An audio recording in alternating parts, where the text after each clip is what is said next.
नमस्कार दोस्तों, हमारे यूट्यूब चैनल एग्जाम लर्नर में आपका स्वागत है। दोस्तों आज के इस वीडियो में हम लोग करेंट अफेयर्स टॉप 50 का 13वां सेट जो है देखेंगे। इसके पहले 12 सेट अपलोड हो चुका है। जो लोग नहीं देखे हैं डिस्क्रिप्शन में लिंक दे दिया गया, वहां से जाकर जो आप देख सकते हैं, या फिर चैनल के प्लेलिस्ट में जाकर आप करेंट अफेयर्स टॉप 50 का सभी सेट को जो है देख सकते हैं। ये आपके आने वाले एग्जाम यूपी पीसीएस के लिए जो है बहुत ही महत्वपूर्ण है। तो दोस्तों वीडियो को लाइक शेयर कर दीजिएगा, और चैनल को अभी तक आप सब्सक्राइब नहीं किए हैं तो चैनल को सब्सक्राइब कर लीजिएगा, साथ में बेल आइकन को प्रेस कर लीजिएगा, जिससे आने वाले अगले वीडियो का नोटिफिकेशन आपको पहले मिल जाए। और इसका पीडीएफ आपको हमारे टेलीग्राम चैनल पर मिल जाएगा। नीचे डिस्क्रिप्शन में टेलीग्राम का लिंक दे दिया गया, वहाँ से ज्वाइन करके आप पीडीएफ डाउनलोड कर सकते हैं। तो चलिए शुरू करते हैं करंट अफेयर्स टॉप 50 का 13वां सेट। तो पहला प्रश्न है इसमें आपका, यूनेस्को ने तमांग भाषा को एंडेजर्ड भाषा की श्रेणी में रखा है, यह किस राज्य में बोली जाती है? तो तमांग भाषा अरुणाचल प्रदेश में बोला जाता है। बी ऑप्शन सही हो जाएगा आपका। अगला प्रश्न है आपका, खेलो इंडिया यूथ गेम्स के चौथे संस्करण का आयोजन किस राज्य में किया जाएगा? तो ये आपका हरियाणा में किया जाएगा। खेलो इंडिया यूथ गेम्स का तीसरा संस्करण 2020 में जो है असम के गुवाहाटी में किया गया था, और चौथा संस्करण 2021 में आपका हरियाणा में किया जाएगा।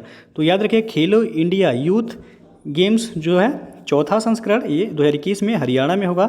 तीसरा संस्करण जो है ये आपका 2020 जनवरी 2020 में आयोजित किया गया था। कहाँ पर? तो यह असम के गुवाहाटी में। और एक जो है और आपसे पूछा जाता है, खेलो इंडिया यूनिवर्सिटी गेम्स, ये आपका उड़ीसा के भुवनेश्वर में जो है आयोजित किया गया था। तो दोनों अलग अलग हैं, याद रखिएगा आप लोग। अगला प्रश्न है आपका, 28 जुलाई 2020 को विश्व हेपेटाइटिस दिवस मनाया गया। इस वर्ष हेपेटाइटिस दिवस का विषय क्या था? तो इसका सही आंसर होगा ऑप्शन ए, हेपेटाइटिस मुक्त भविष्य इस बार का थीम था। अगला प्रश्न आपका, हाल ही में वरिष्ठ नागरिकों को सुरक्षित रखने के उद्देश्य से सुरक्षित नाना नानी और दादा दादी अभियान की शुरुआत किस आयोग द्वारा किया गया है? तो ये नीति आयोग द्वारा किया गया है। ये ऑप्शन जो है सही हो जाएगा। और नीति आयोग का गठन कब हुआ था? तो 1 जनवरी 2015 को नीति आयोग का गठन किया गया था। अगला क्वेश्चन है आपका, हाल ही में किस राज्य ने बेरोजगार युवाओं के लिए होप पोर्टल लॉन्च किया है? तो इसका सही आंसर हो जाएगा ऑप्शन डी, उत्तराखंड राज्य द्वारा बेरोजगार युवाओं के लिए होप नामक पोर्टल का जो है लॉन्च किया गया है। अगला प्रश्न आपका, हाल ही में किस राज्य या केंद्र शासित प्रदेश की सरकार ने शराब की एमआरपी पर स्पेशल कोरोना फी लगाने की घोषणा की है? तो इसका सही आंसर हो जाएगा ऑप्शन बी, दिल्ली सरकार द्वारा जो है शराब की एमआरपी पर जो है अब स्पेशल कोरोना फ़ी लगाने की जो है घोषणा किया गया है। तो बी ऑप्शन जो है सही हो जाएगा। अगला क्वेश्चन अब आपका, हाल ही में चर्चा में रहा नेत्रावली वन्यजीव अभ्यारण्य निम्नलिखित में से किस राज्य में स्थित है? तो ये आपका गोवा में स्थित है। ये ऑप्शन जो है सही हो जाएगा। अगला क्वेश्चन है, हाल ही में किन दो राज्यों के बीच भारत की पहली श्रमिक ट्रेन चलाई गई है? तो ये तेलंगाना और झारखंड के बीच भारत की पहली श्रमिक ट्रेन चलाई गई है। अगला क्वेश्चन अब आपका, कश्मीर कवरेज के लिए निम्न में से किसे 2020 के प्रसिद्ध पुलित्जर पुरस्कार के लिए चुना गया है? तो इसका सही आंसर हो जाएगा ऑप्शन डी, उपयुक्त सभी। डार यासीन, मुख्तार खान, चन्नी आनंद सभी को जो है पुलित्जर पुरस्कार 2020 के लिए जो है चुना गया है। एक किसके लिए? तो कश्मीर कवरेज के लिए। तो डी ऑप्शन जो है यहाँ सही हो जाएगा। और पुलित्जर पुरस्कार आपको पता होगा पत्रकारिता के क्षेत्र में जो है दिया जाता है। अगला क्वेश्चन अब आपका, किस बैंक ने हम हार नहीं मानेंगे शीर्षक के साथ एक नया गीत जारी किया है? तो यह HDFC बैंक द्वारा हम हार नहीं मानेंगे शीर्षक के साथ जो है एक नया गीत जारी किया गया है। अगला प्रश्न अब आपका, भारत और ब्रिटेन के मध्य किस संयुक्त युद्धाभ्यास का आयोजन 13 फरवरी 2020 से किया गया? तो यह आपका अजय वारियर। ये प्रश्न जो है आपका ROE में पूछा गया था। अगला क्वेश्चन है आपका, NRC का पूर्ण रूप क्या है? तो इसका सही आंसर हो जाएगा option B, national register of citizens. NRC का जो है फुल फॉर्म है।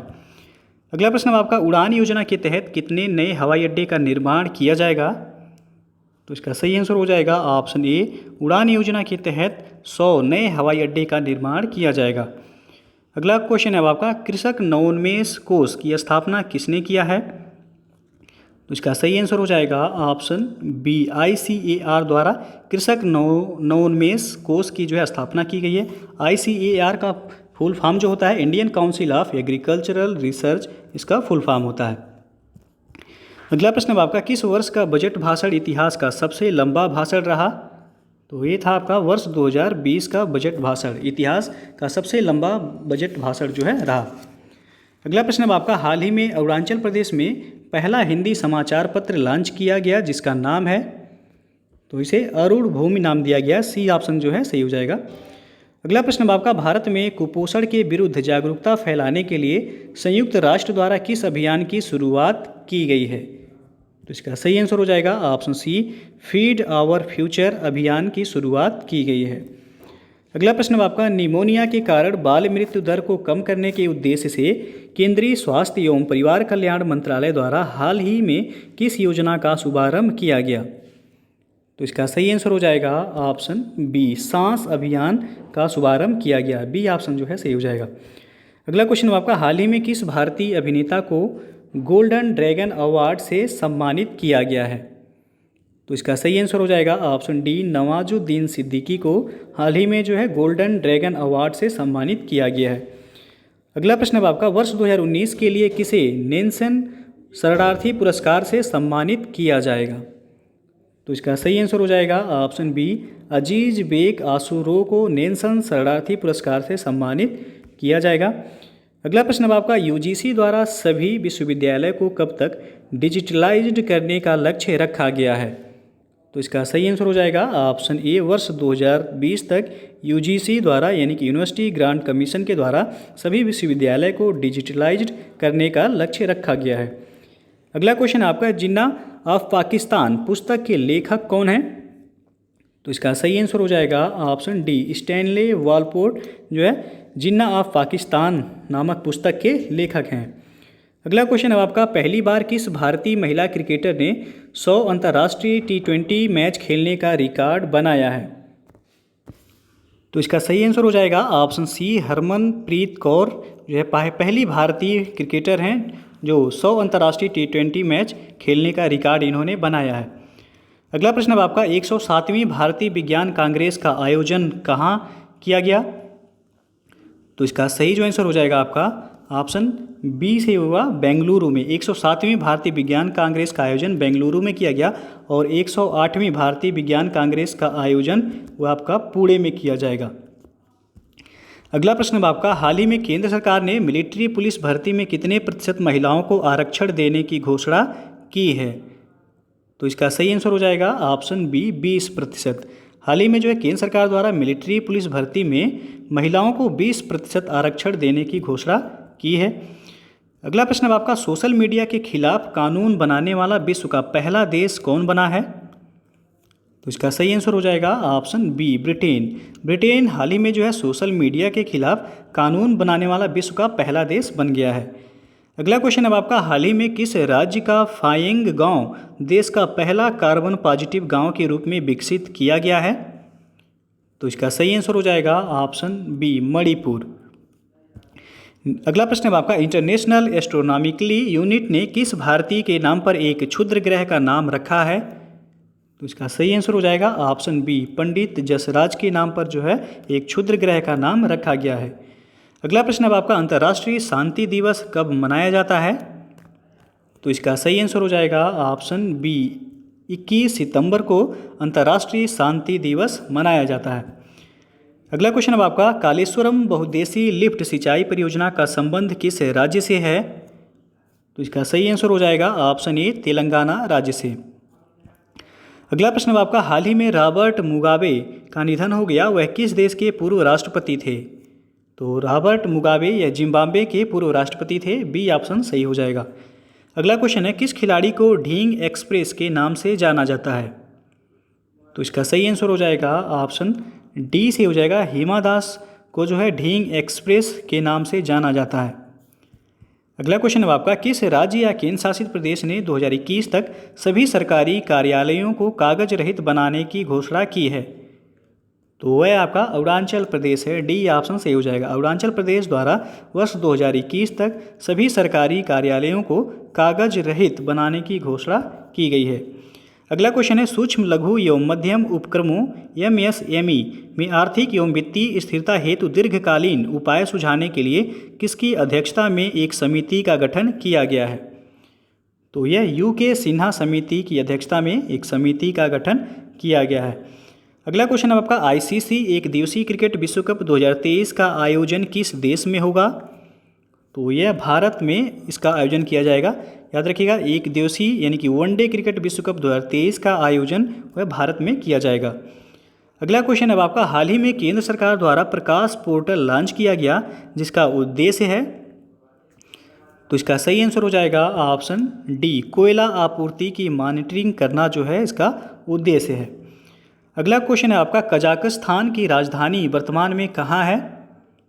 तो इसका सही आंसर हो जाएगा कजाकिस्तान की राजधानी को परिवर्तित करके जो है नूर सुल्तान को बना दिया गया है। डी ऑप्शन जो है सही हो जाएगा यहाँ। अगला प्रश्न है आपका किस संविधान संशोधन अधिनियम द्वारा सवर्णों को 10% आरक्षण नौकरी एवं शैक्षणिक संस्थानों में दिया जाएगा? तो इसका सही आंसर हो जाएगा ऑप्शन डी, 103वां संविधान संशोधन अधिनियम के द्वारा सवर्णों को 10% का आरक्षण नौकरी एवं शैक्षणिक संस्थानों में दिया जाएगा। अगला प्रश्न है आपका गोलन पहाड़ी हाल के समय में विवाद या चर्चा का विषय बना हुआ था। यह पहाड़ी किन दो देशों के बीच विवाद का मुद्दा है? तो ये आपका सीरिया और इजराइल के बीच जो है विवाद का मुद्दा है। याद रखिएगा गोलन पहाड़ी। अगला प्रश्न आपका किस राज्य के पान के पत्ते को हाल ही में जीआई टैग प्रदान किया गया है? तो केरल के पान के पत्ते को जो है जीआई टैग दिया गया है। अगला क्वेश्चन है आपका हाल ही में इराक के नए प्रधानमंत्री कौन नियुक्त हुए हैं? तो इसका सही आंसर होगा ऑप्शन ए, मुस्तफ़ा अल कदीमी हाल ही में इराक के प्रधानमंत्री नियुक्त हुए हैं। अगला क्वेश्चन है आपका पुस्तक Vijyant at Kargil the life of Kargil hero की लेखक कौन है? तो इसके लेखक हैं बी.एन. थापर। ए ऑप्शन जो है सही हो जाएगा। पुस्तक का नाम याद रखिएगा Vijyant at Kargil the life of Kargil hero के लेखक जो है वह बी.एन. थापर हैं। अगला क्वेश्चन है आपका किस राज्य ने देशव्यापी लॉकडाउन के दौरान अपने राज्य में फंसे अन्य राज्यों के नागरिकों के लिए एग्जिट ऐप लॉन्च की है? तो वह है पश्चिम बंगाल। बी ऑप्शन जो है सही हो जाएगा। अगला प्रश्न है आपका किस देश में रविंद्रनाथ टैगोर की 159वीं वर्षगांठ के उपलक्ष्य में तेल अवीव सड़क का नाम बदलकर टैगोर स्ट्रीट किया गया है? तो यह आपका इजराइल। डी ऑप्शन जो है सही हो जाएगा। अगला क्वेश्चन है आपका हाल ही में किस राज्य के प्रसिद्ध तेलिया रुमाल को जीआई टैग दिया गया है? तो ये आपका तेलंगाना का है। सी ऑप्शन सही हो जाएगा। तेलिया रुमाल को जो है जीआई टैग दिया गया है। यह किस राज्य से संबंधित है? तो तेलंगाना से है। अगला प्रश्न है आपका भारत को आत्मनिर्भर बनाने के उद्देश्य से प्रधानमंत्री नरेंद्र मोदी ने आत्मनिर्भर भारत अभियान के तहत कितनी आर्थिक राहत पैकेज की घोषणा की है? तो इसका सही आंसर हो जाएगा ऑप्शन बी, 20 लाख करोड़ रुपए की जो है आर्थिक पैकेज का घोषणा किया गया है। किसके द्वारा? तो प्रधानमंत्री नरेंद्र मोदी के द्वारा। अगला प्रश्न है आपका विश्व आर्थिक मंच द्वारा जारी एनर्जी ट्रांजिशन इंडेक्स 2020 में भारत को कौन सा स्थान प्राप्त हुआ है? तो भारत को इसमें जो है 74 स्थान प्राप्त हुआ है। बी ऑप्शन से हो जाएगा 74वां स्थान। अगला प्रश्न है आपका कोविड-19 महामारी से जूझ रहे भारत को वर्ल्ड बैंक ने कितनी राशि का सामाजिक सुरक्षा पैकेज देने की घोषणा की है? तो इसका सही आंसर हो जाएगा ऑप्शन ए, $1 बिलियन। किसके द्वारा दिया जाएगा? तो यह वर्ल्ड बैंक के द्वारा दिया जाएगा। अगला प्रश्न है आपका विश्व का कौन सा देश इस साल के अंत तक आर्कटिक जलवायु और पर्यावरण की निगरानी हेतु अपना पहला आर्कटिक यम उपग्रह लॉन्च करेगा? तो वह है रूस। ए ऑप्शन जो है सही हो जाएगा। अगला प्रश्न है आपका और अंतिम प्रश्न है लोकसभा में किस नेता को संसद की लोक लेखा समिति PAC का पुनः अध्यक्ष बनाया गया है? तो इसका सही आंसर हो जाएगा ऑप्शन सी, अधीर रंजन चौधरी को जो है लोक लेखा समिति का अध्यक्ष दोबारा जो है बनाया गया है। सी ऑप्शन सही हो जाएगा। तो दोस्तों जो है ये था आपका करेंट अफेयर्स टॉप 50 का जो है 13वां सेट। टॉप 50 का ये 13वां सेट था। इसके पहले जो है 12 सेट अपलोड हो चुके हैं। तो जो लोग नहीं देखे हैं डिस्क्रिप्शन में आपको सारे वीडियो का लिंक मिल जाएगा, या फिर आप हमारे चैनल के प्लेलिस्ट में जाकर वहाँ से भी जो है सभी सेट को देख सकते हैं। तो दोस्तों वीडियो पसंद आया हो तो लाइक शेयर कर दीजिएगा, और चैनल को अभी तक आप सब्सक्राइब नहीं किए हैं तो चैनल को सब्सक्राइब कर लीजिएगा। साथ में बेल आइकन को प्रेस जरूर कर लीजिएगा, जिससे आने वाले अगले वीडियो का नोटिफिकेशन आपको पहले मिलता रहे। दोस्तों अनअकैडमी जो है यूपीपीएससी आरओ मेंस के लिए एक प्रैक्टिस बैच लॉन्च कर रहा है, जो कि 22 दिसंबर 2020 को आपको पता है आरओ मेंस प्रस्तावित है। यह बैच आपको अपना सर्वश्रेष्ठ देने में काफ़ी हेल्प करेगा।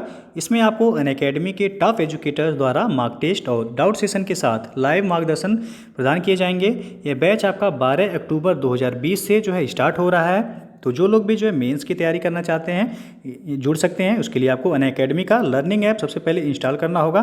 उसके बाद आपको लॉगिन करना होगा। फिर जो है आपको सब्सक्रिप्शन लेना है, 1 महीने 2 महीने 3 महीने जो भी है। उसके लिए आप यदि हमारा रेफरल कोड यूज करते हैं एग्जाम लर्नर, आप उसके लिए जो है कैपिटल लेटर में लिखिएगा एग्जाम लर्नर, एक ही साथ लिखिएगा आप, तो आपको जो है 10% का डिस्काउंट मिल जाएगा। 10% का डिस्काउंट मिलेगा। कोई भी जो है आप सब्सक्रिप्शन लेते हैं अनअकैडमी पर, यदि ये कोड यूज करते हैं आप एग्जाम लर्नर, तो आपको 10% की छूट मिल जाएगी। तो डिस्क्रिप्शन में जो है बाकी लिंक दे दिया गया है, आप वहाँ से भी जो है देख सकते हैं।